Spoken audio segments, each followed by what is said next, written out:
Boa tarde já, né? Obrigado pelo espaço. Boa tarde, senhoras e senhores vereadores, vereadoras, pessoas que nos acompanham na plenária, nas galerias e também em casa. Vou ser sucinto aqui, só dividindo o tempo dos requerimentos para que a gente se organize. Primeiro requerimento que eu coloquei aqui, o 5.198, eu faço um apelo à Compesa para ações imediatas para restabelecer o fornecimento de água na Rua Delfino, que fica no bairro Brejo da Guabiraba. Tem muita rua que está ficando sem água, tem bairros inteiros sem água, e a gente aqui, como vereador, tem que fazer esse apelo à Compesa.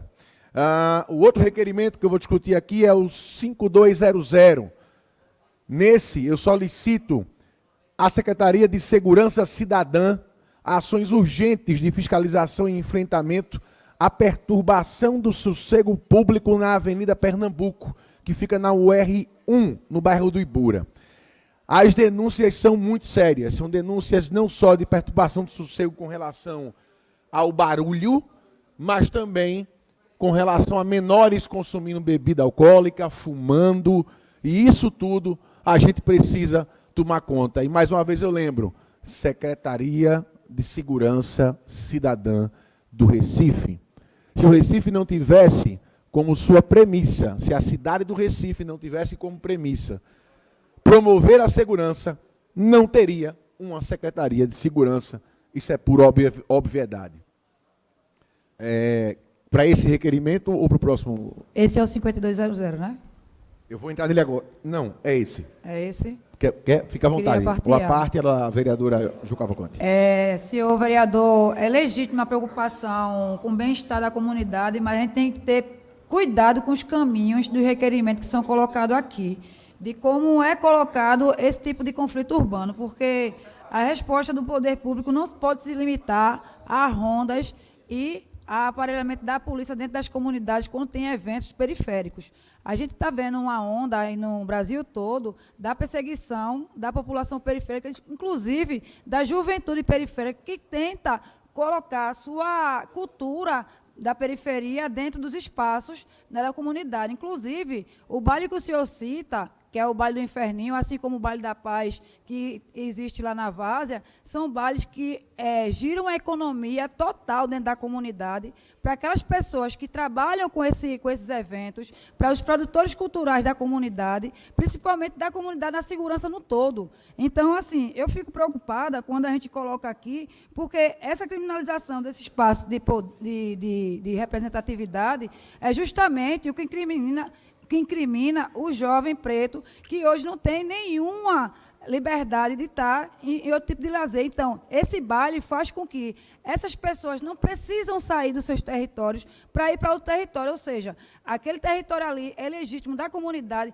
daquelas crianças, daqueles jovens, daquela comunidade que está colocando sua cultura para estar se representando, né? Não à toa, esse local que o senhor está citando já foi palco de grandes clipes. O Ibura, hoje, é uma referência no Brasil todo de cultura periférica. Tanto é que Pablo Vittar já foi fazer apresentação lá com um clipe na comunidade. Já foi João Gomes também fazer clipe lá na comunidade. E aí eu fico preocupada, porque quando as pessoas das comunidades que estão querendo se colocar, se manifestar culturalmente nos seus bairros, sempre existe a criminalização, sempre existe a perseguição. E eu fico preocupada com isso, sabe? Eu fico preocupada com a segurança dessa juventude, que muitas vezes no Brasil não tem outro viés para fazer sua expressão cultural e é criminalizada e é perseguida. Então, vereador, o que eu falo aqui,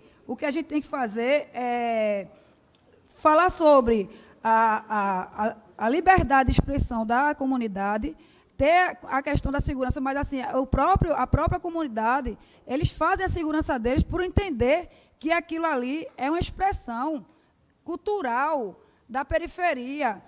Eu acho que quem aqui vive na periferia, eu sou nascida e criada na periferia, eu sei que antes a perseguição era pelo samba, né? Há muitos anos atrás, nenhum sambista foi perseguido por tentar fazer sua expressão no samba. Hoje é patrimônio. O funk é patrimônio cultural, nacional, decretado pelo governo federal, né? Então, vereador, eu fico preocupada quando a gente chega aqui com debate de perseguição, de querer colocar o poder da polícia, da segurança dessa forma, para criminalizar ainda mais a juventude que está na periferia. É só isso que eu queria colocar aqui. Eu escuto seu à parte, mas não posso acatar, vereadora. Eu não sei de onde a senhora tirou perseguição. Acho que ninguém falou aqui sobre perseguição. Muito menos perseguição de pretos. Eu não entendi. Eu vou ler de novo aqui o requerimento. Discussão única do requerimento número 5200/2025, de autoria do vereador Eduardo Moura, dirigindo indicação à Secretaria de Segurança Cidadã, solicitando ações urgentes de fiscalização e enfrentamento à perturbação do sossego público na Avenida Pernambuco, situada na UR1, bairro do Ibura. Objeto: solicita ações de fiscalização e enfrentamento à perturbação do sossego público na avenida. Justificativa: os próprios moradores estão sofrendo com festas irregulares, som alto, consumo de álcool por menores e ausência de fiscalização. O bloco do Inferninho tem gerado insegurança e desordem pública. Isso não sou eu dizendo, são os moradores. Providências solicitadas. Ninguém está pedindo para acabar nada, tá? Está se pedindo aqui reforço da ronda da guarda, envio de relatório de ocorrências, operações conjuntas com a Polícia Militar e campanhas educativas com a juventude. Eu não sei onde é que... Desculpa, vereador, a senhora viu aqui perseguição de preto, perseguição... Eu peço desculpas, eu não vejo cores de pessoas, eu vejo pessoas. Eu vejo pessoas. Para mim não existe branco, preto, azul, amarelo, roxo. Com relação à criminalização que a senhora levantou aí, veja, tem que reclamar com o Código Penal. Até onde eu sei, menor não pode consumir bebida alcoólica. Até onde eu sei, existe um limite de decibéis que uma festa pode ter para não causar perturbação do sossego. Até onde eu sei, existe a lei do silêncio, que permite o som alto até um certo horário. Se isso está sendo feito por um branco, um preto, um azul, um roxo, um amarelo, um gordo, um alto, um magro, eu não estou nem aí. Eu confesso que a tentativa de trazer uma preocupação com perseguição... Desculpe, eu não estou perseguindo ninguém. Eu só tenho uma classe que eu persigo, que é corrupto. O resto... E, para mim, o corrupto ele pode ser azul ou marinho. Eu não estou nem aí. Mas vamos lá. Eu vou passar, senhor presidente, para o requerimento... Eu não entendi a intervenção, enfim. Eu vou passar para o requerimento 5201. Nesse, eu peço uma indicação ao secretário de Infraestrutura do Recife para uma reforma urgente da ponte na 4ª travessa Maragogipe, bem como a desobstrução e substituição das anilhas que estão comprometidas pela deterioração estrutural e entupimentos no bairro de Jardim, São Paulo. Está causando um grande problema para os moradores de lá. Partindo para o requerimento 5204, eu dirijo uma indicação à Secretaria de Educação do Recife e solicito medidas urgentes para restabelecer o funcionamento regular da creche que fica na rua Jacunda, no bairro do Ibura. A creche não está funcionando, é mais uma creche que não funciona, é mais um rodízio de pizza com crianças, que é feito na cidade do Recife. Vou partir para o requerimento número 5358. Nesse, eu peço a indicação à Secretaria de Infraestrutura do Recife, cujo o secretário é o vice-prefeito da cidade. O problema dele se ele assumiu as duas funções, não está agindo nenhuma e nem outra. E eu peço à Secretaria de Infraestrutura do Recife medidas urgentes para a conclusão da obra e recuperação da via pública na rua Doutor Severino Jatobá, no bairro do Prado. Os moradores estão reclamando muito dessa situação. Requerimento 5359. Esse eu dirijo uma indicação à Prefeitura do Recife, diretamente à Prefeitura do Recife, sobre a isenção de imposto predial e territorial urbano, o famoso IPTU, para moradores com imóveis interditados em razão de deslizamentos de barreiras no Recife. Esse requerimento partiu do nosso gabinete, depois que a gente visitou o pessoal que mora lá no Ibura, o pessoal que está lá sofrendo 2 vezes com o mesmo problema. Eles moram numa rua que é rodeada de barreiras. A barreira caiu, matou gente. A barreira está lá, segundo a prefeitura, com risco de queda de novo. E a prefeitura está fazendo 2 coisas maravilhosas, coisa de engenheiro mesmo. Primeira, as casas estão interditadas. Não pode morar ninguém, mas está cobrando IPTU.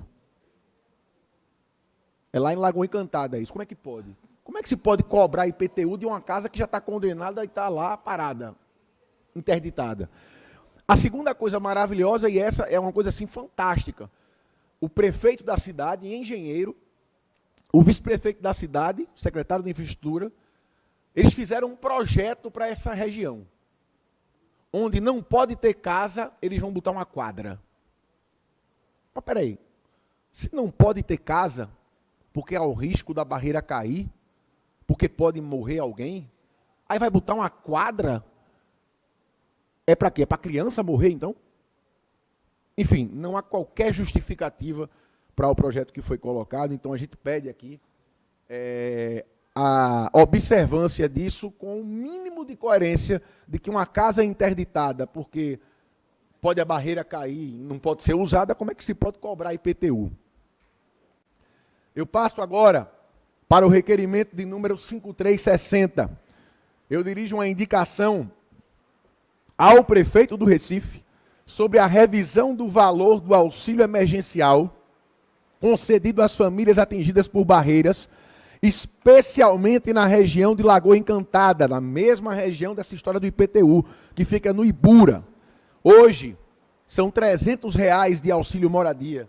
Só que uma casa no bairro não custa menos que R$600, R$700. E essa questão do auxílio moradia é uma questão que afeta muita gente em vários bairros. Não há como você alugar uma casa por R$300. Então, se as pessoas foram tiradas da casa, porque a casa tem risco de queda, é preciso dar a condição de que elas estejam numa casa, no mínimo, com as mesmas condições. Eu cedo a parte à vereadora Cari Santos. Obrigada, vereador. O senhor tocou um ponto muito importante referente ao valor do auxílio moradia da cidade do Recife, que é apenas de R$300. A gente sabe que existem áreas de risco, de grau 4, de grau 3, moradias que são inapropriadas para habitação humana e que, infelizmente, a gente não voltou um projeto de lei voltado para que a gente possa fazer um reajuste anual desse valor do auxílio moradia. A gente sabe que tem muitos trabalhadores que ganham um salário mínimo, que não conseguem pagar um aluguel com apenas R$300. Então, eu queria fazer esse à parte para ressaltar a sua fala e dizer que é inadmissível que a cidade do Recife preste apenas R$300 do valor do auxílio moradia. Muito obrigada. Agradeço a sua parte, vereador Cari Santos, e acato totalmente. É absurdo, principalmente quando a gente compara outros investimentos que a prefeitura faz, e parece que as pessoas não... Parece não, né? As pessoas não importam para a prefeitura, essa é a verdade. Eu cedo a parte agora ao vereador Felipe Alecrim. Vereador Eduardo Moura, parabenizar Vossa Excelência pelo debate.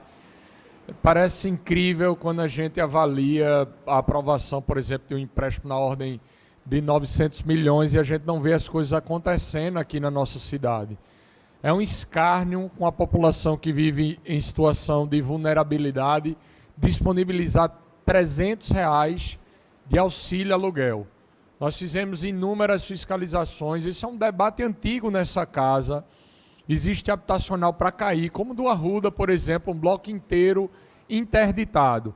Famílias foram retiradas do seu local de moradia e a prefeitura destina R$300 de aluguel, de auxílio aluguel, para que essas famílias possam morar em algum lugar aqui no Recife. Aí fica uma pergunta para os vereadores poderem debater e refletir. Onde é que se mora no Recife, vereador, com aluguel de R$300? Existe muito por se fazer A gente não vê investimentos objetivos da prefeitura, são obras inacabadas, muitos pontos de melhoria em barreiras que inclusive traz um risco iminente de queda. No Vasco da Gama, eu já falei isso inúmeras vezes nessa tribuna, já tem requerimento, já tem projeto aprovado e não se resolve essa situação, barreira nível 4. E a prefeitura simplesmente não atua. Nós já vimos situações aqui de barreiras caírem com vários requerimentos de vereadores, inclusive requerimento do nosso mandato, pedindo a atuação da prefeitura. Então a Defesa Civil vai lá, tira o morador da sua residência, tira a família da sua residência e a prefeitura concede um auxílio aluguel de R$300, um absurdo, um desmando, principalmente quando a gente volta o nosso olhar para o que se é investido com publicidade, com propaganda, com festa. Então, você vê milhões sendo investidos em publicidade, propaganda e festa e o descaso da prefeitura de cuidar da vida das pessoas. Então, um debate importante, nós precisamos aumentar imediatamente esse auxílio aluguel para que, de fato, o poder público, o poder executivo, trabalhe com o objetivo, com o propósito de levar dignidade para a vida das pessoas, para essas famílias que têm luta diária, que já vivem tempos de muita dificuldade em suas vidas. Então, parabéns, vamos votar favorável a essa matéria. A gente precisa aprovar e cobrar a execução por parte da prefeitura. Era isso que eu tinha a dizer. Obrigado, vereador. Agradeço e acato o seu aparte totalmente, vereador Felipe Alecrim. Pois é, vamos lá. Deixa eu passar agora para um novo requerimento, que é o requerimento 5631. Nesse, eu dirijo uma indicação à Vigilância Sanitária do Recife sobre a necessidade urgente de uma vistoria técnica sanitária no Hospital Eduardo Campos da Pessoa Idosa, no bairro da Estância. O foco é nos banheiros acessíveis, tá? Tem também o refeitório e tem a área de medicação. A gente precisa ir lá porque o hospital é bom. Estive lá, fiz elogios. Hoje coloquei um voto de aplauso à equipe que trabalha lá, mas é preciso melhorar algumas coisas, tá? Nessa área de refeição, está rachando no meio, basicamente, o prédio. E é preciso que isso seja feito. Vou agora para o requerimento 5362, perdão. E eu dirijo uma indicação ao secretário de Saúde do Recife para determinar a adoção de medidas para a reorganização do fluxo assistencial e acolhimento no Hospital Eduardo Campos, da Pessoa Idosa, no bairro da Estância, com foco em gestão de filas, conforto e transparência. Passo agora para o requerimento número 5363. Eu faço uma indicação à Secretaria de Saúde do Recife para uma avaliação técnica e providências urgentes em relação à prolongada reforma da Unidade de Saúde da Família Jane Magalhães, que fica na Avenida Santa Fé, no bairro do Ibura. É mais uma reforma de João, vou entregar. Né? Quando era Geraldo Júlio, tinha uma propaganda que era, foi Geraldo que fez. Hoje a propaganda devia ser, é o João que vai fazer, mas não faz. Né? Vamos passar para a próxima aqui. Requerimento número 5364, eu faço uma indicação à Secretaria de Saúde do Recife e solicito providências imediatas para assegurar o pleno funcionamento da Policlínica Arnaldo Marques, que fica na Avenida Dois Rios, no bairro do Ibura. Tem relatos de negação de atendimento médico, sem justificativa clara. Estamos voltando àquela situação que a gente teve na Barros Lima, onde você pega o plantão, deixa ele restrito, só pode atender se tiver laranja e vermelha. Mas se não tem nenhuma laranja e vermelha, pulseira, mas tem a verde, tem que atender a verde. O plantão restrito não é fechar plantão. O plantão restrito é, se tiver coisa mais grave, é mais grave primeiro. E é preciso ter uma fiscalização com relação a isso. Tá? Eu vou passar aqui para o requerimento de número 5365. Esse aqui, eu faço a indicação à Secretaria Municipal de Saúde para adquirir novos aparelhos de monitoramento ambulatorial de pressão arterial, o famoso MAPA, e também o Holter. É o seguinte, a gente foi lá no Hospital do Idoso E é um bom hospital, o funcionamento é bom. É preciso falar a verdade. E eu sempre vou falar a verdade aqui. Mas tem uma coisa que está causando uma fila, que é uma coisa que é relativamente besta para resolver. Tem equipamentos que são os mapas de pressão. É um hospital do idoso, o idoso tem muito problema de pressão. E a ideia, são 7 equipamentos lá, podia passar para 20 equipamentos. Não é um equipamento caro. Então a gente faz esse apelo à Secretaria de Saúde que se compadeça dos idosos de um hospital que funciona tão bem e que faça a compra desses equipamentos. Tanto os routers, como também os mapas. Se tiver 20 equipamentos de cada um, não vai gerar fila e não vai ter idoso que vai esperar 5, 6 horas para poder colocar o equipamento. Tá? Então esse é o nosso apelo. Requerimento 5366. Eu dirijo uma indicação à Secretaria Municipal de Saúde sobre a adoção de providências para a reestruturação dos boxes comerciais do Hospital Eduardo Campos da Pessoa Idosa. Gente, é o seguinte, é simples. O prédio está rachando no meio. O prédio está rachando no meio. Onde ficam os boxes lá, está rachando no meio. Isso tem que ser visto urgentemente. Além disso, tem uma denúncia de que os proprietários desses boxes estão querendo alugar os boxes, e é preciso verificar isso também. E por último, senhor presidente, eu vou para o requerimento 5367, que eu faço uma indicação ao secretário municipal de infraestrutura, o vice-prefeito do Recife, sobre a realização de obras de recuperação estrutural no Hospital Eduardo Campos. Justamente esse prédio onde ficam os refeitórios, esses prédios onde ficam os boxes e que está rachando no meio. A Defesa Civil condenou esse local já. E ele permanece funcionando. Então, senhor presidente, é isso. São 14 requerimentos que a gente colocou hoje. Eu espero ter atendido aos anseios da população. Afinal, esse é nosso trabalho. Obrigado, presidente.